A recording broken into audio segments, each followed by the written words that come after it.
Bonsoir messieurs, dames. Alors ce soir nous sommes dans le cours 272 d'art dramatique. Et de quoi allons-nous parler?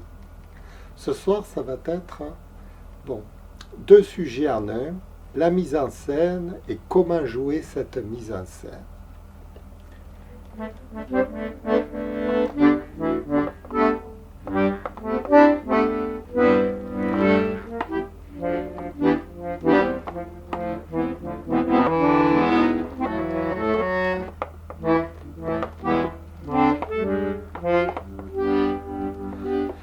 Alors la mise en scène du comédien, c'est un peu la story, l'histoire qu'on veut expliquer au public.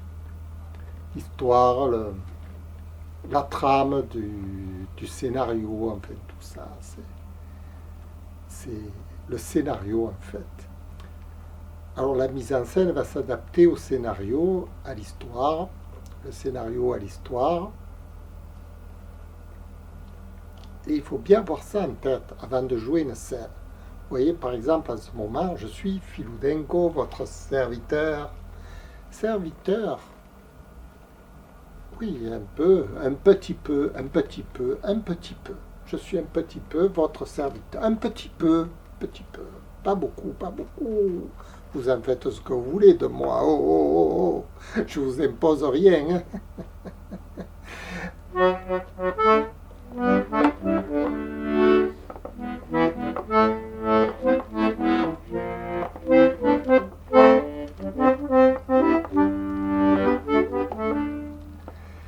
Alors, la mise en scène du scénario. L'acteur, lui, il a son propre scénario dans sa tête avant de jouer la scène. Comme là, en ce moment, j'ai mon propre scénario.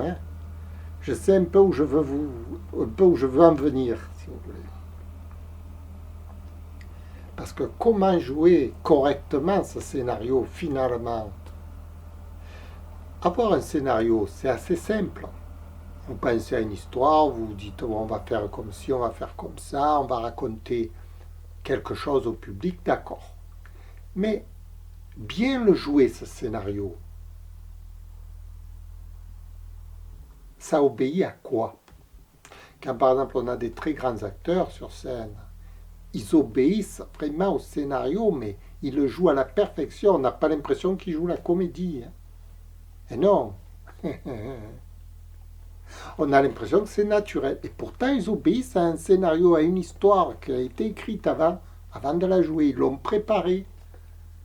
Mais ils n'arrivent pas comme un robot sur scène en train de faire des gestes saccadés.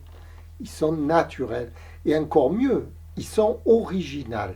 C'est-à-dire qu'ils font des choses que vous n'avez jamais vues. Parfois, je me surprends aussi à faire des trucs.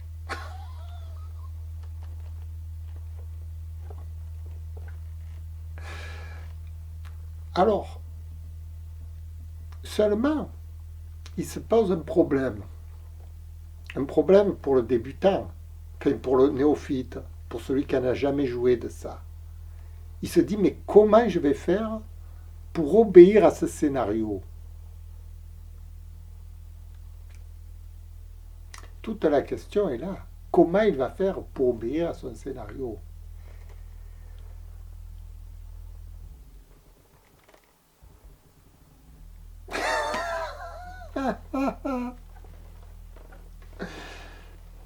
Alors, là, il va falloir travailler dur. Ah oui, ça ne s'obtient pas comme ça. Un scénario, pour lui obéir, pour obéir à ce qu'on voudrait donner sur la scène. Vous voyez, c'est comme un musicien quand il joue.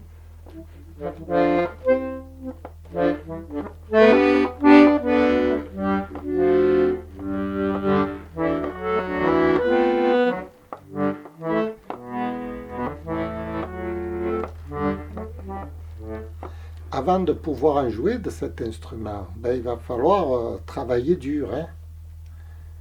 C'est pour ça que je vous le présente d'ailleurs. C'est mon bébé, ça. C'est mon bébé. Je dis mon bébé parce qu'il faudra au moins qu'il ait 18 ans pour qu'il commence à comprendre la vie. Ce que c'est 18 ans de pratique musicale. Moi, j'en suis qu'à 3 mois.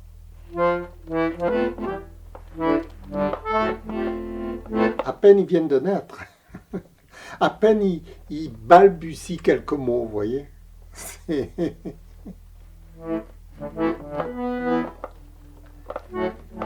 Alors, l'acteur, c'est un peu pareil. Vous allez vous mettre devant la caméra et à peine vous allez balbutier quelques mots. Il va sortir ce qu'il en sortira. Vous aurez l'impression d'avoir dit beaucoup de choses.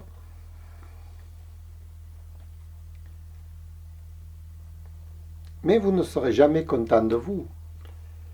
Pour être content de soi, il faut avoir atteint quelque chose de fort. Vous voyez, quand on fait quelque chose dans la vie, pour être content de soi, il faut avoir atteindre quelque chose d'un peu exceptionnel, quoi. C'est cette plénitude, cette formation qu'il va falloir entreprendre. Et comme je vous en parle, je vais essayer d'aller à l'essentiel. Pourquoi? Parce que je vois souvent, beaucoup même, à la télé, n'importe où, enfin, je vois souvent autour de moi, de partout, beaucoup de personnes qui n'obéissent pas à quelque chose de fort en eux, à une conviction personnelle, à une morale, à quelque chose qu'ils ont acquis pendant des années. Ça ne s'acquiert pas comme ça. La certitude de jouer, la certitude de dire quelque chose de correct.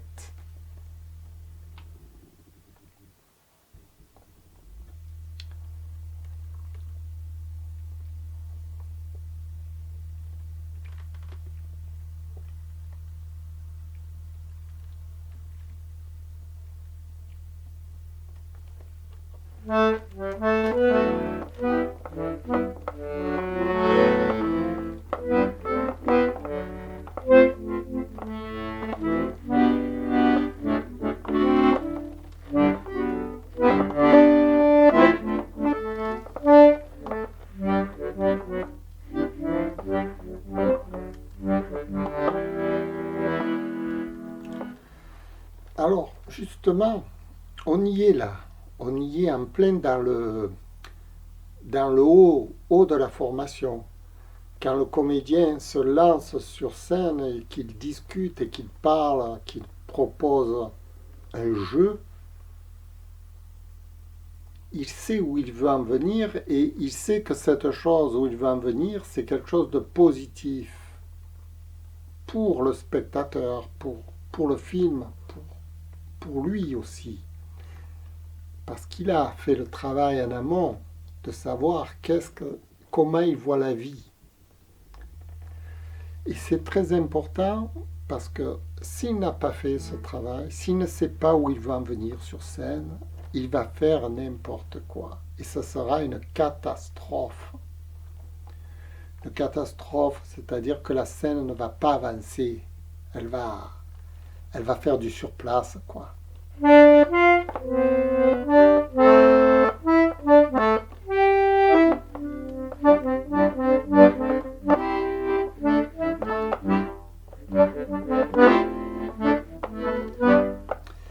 Et justement, on est là au cœur du métier, du travail. C'est quand la scène avance vers quelque chose de positif, où tout à coup on s'émerveille devant ce qui s'est passé, parce que ça nous a satisfait. Pour obtenir cette satisfaction, comme je vous dis, il faut travailler bien avant. Mais lorsque l'on sait donner la satisfaction au public, par exemple, personnellement, je pense que chacun de mes cours apporte une satisfaction à celui qui regarde. Je ne parle pas en l'air. J'apporte pour donner quelque chose de fort, de précieux à celui qui me regarde. C'est là où toute la valeur du travail se met en avant. C'est quand vous sortez d'une pierre un diamant, d'une pierre brute, vous en faites un diamant, c'est que vous êtes un bon diamantaire. Là, c'est un peu pareil. Le comédien d'un rôle brut, il en sort un diamant tout à coup. Et comment il fait pour en sortir un diamant? Alors, évidemment, il a beaucoup travaillé, il a beaucoup d'expérience là-dedans, pour tailler la pierre et tout, pour peaufiner son rôle. Et cette expérience du comédien va être primordiale pour ensuite créer une espèce d'euphorie chez le spectateur. Le spectateur, il va être émerveillé. Il va voir Marilyn Monroe. Voilà, elle en sort un diamant. D'une poupée de Hollywood, elle en sort un diamant tout à coup. C'est beau. C'est l'art de jouer la comédie. Mais ce diamant, on peut le sortir dans toutes les situations. Quand vous êtes avec votre ami, vous parlez, vous pouvez d'un coup l'émerveiller. Quand vous faites quelque chose dans la vie de courante, vous pouvez d'un coup faire des exploits. Cette faculté à réagir correctement dans une situation presque incontrôlable. Ne croyez pas, c'est pas parce que je suis juste avec une caméra, avec un accordéon, que la situation est contrôlable. Pas du tout. D'ailleurs, je suis en train de m'enliser.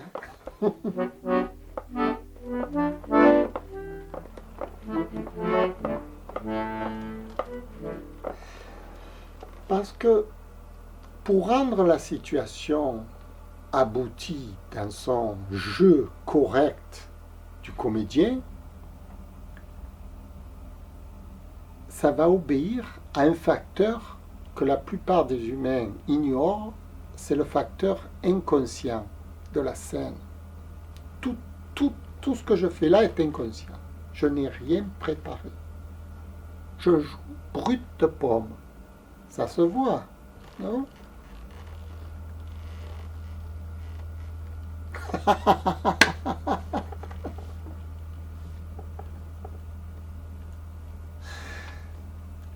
Je le fais exprès un peu, mais c'est brut de pomme, c'est-à-dire ça sort tout droit de mon inconscient.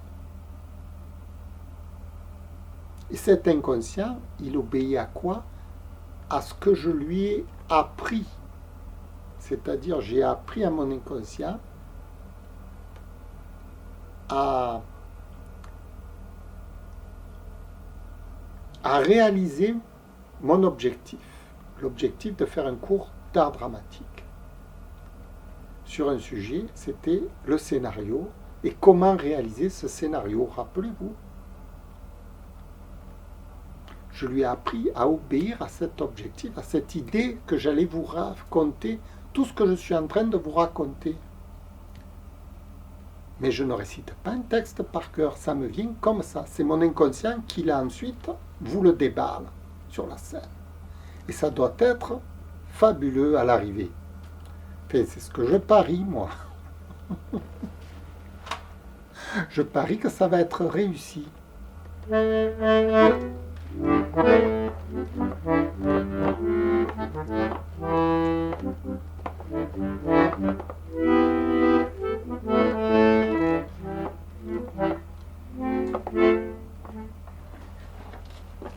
Et pour prouver un peu cette réussite, je m'accompagne avec un accordéon dont je ne sais pas jouer.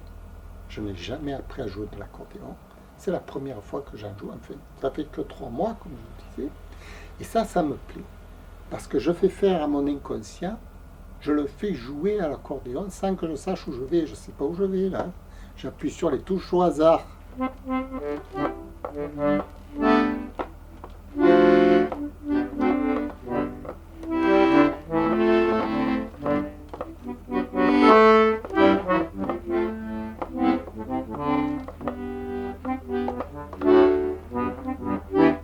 Et normalement, cette musique doit s'accorder avec ce que je dis, avec le film. Fabuleux quand même, hein? C'est mon inconscient qui parle.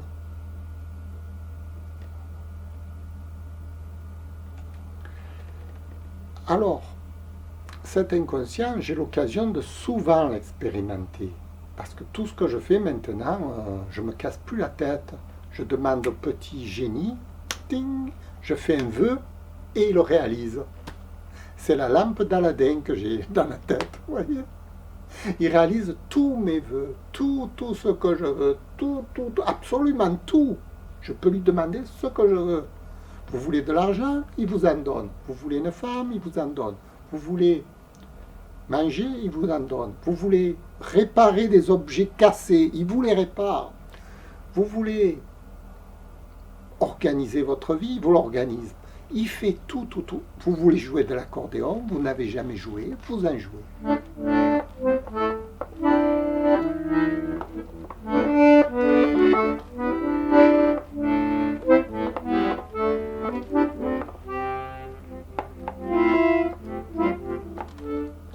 Alors, je parle de ça parce que c'est très important.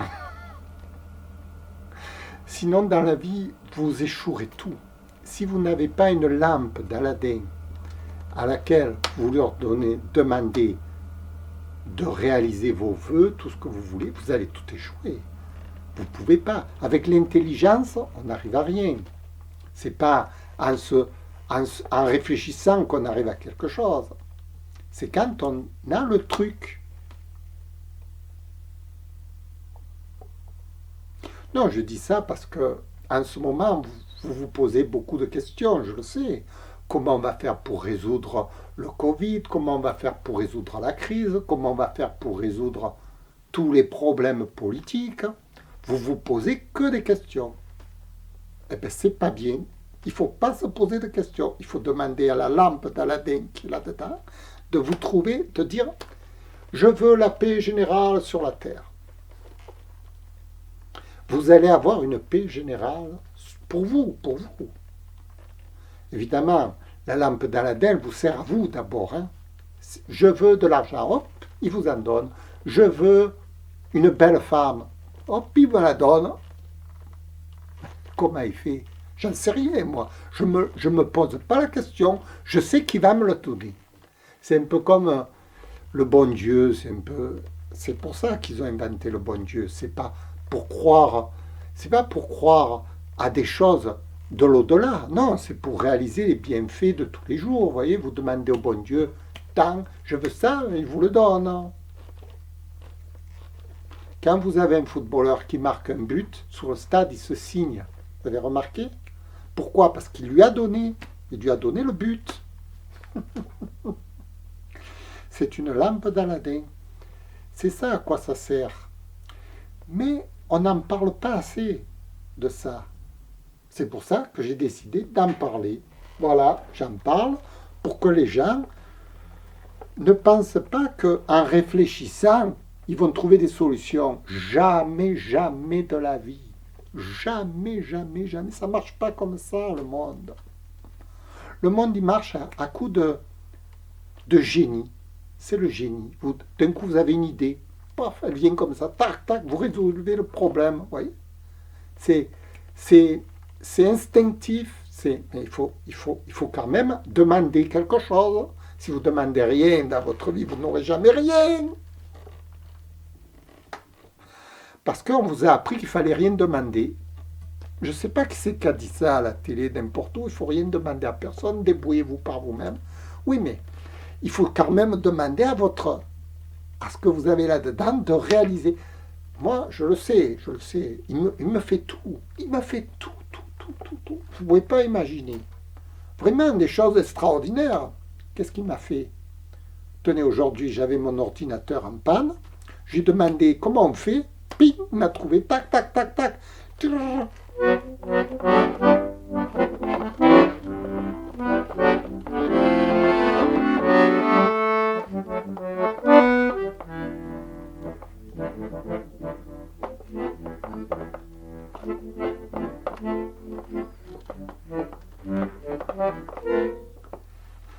Voilà. Alors, maintenant, pour tous vos problèmes, demandez à la lampe d'Aladin, faites des vœux et réalisez vos vœux. Voilà. C'est exactement ce qu'un comédien fait quand il réalise le scénario. Le scénario, c'est comme un vœu.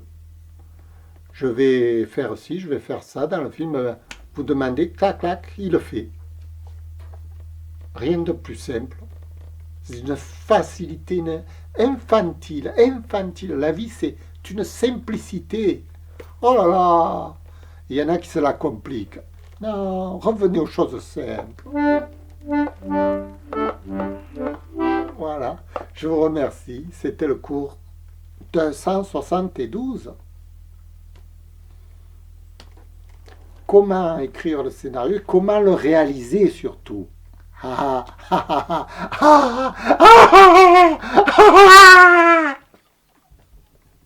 Merci, au revoir.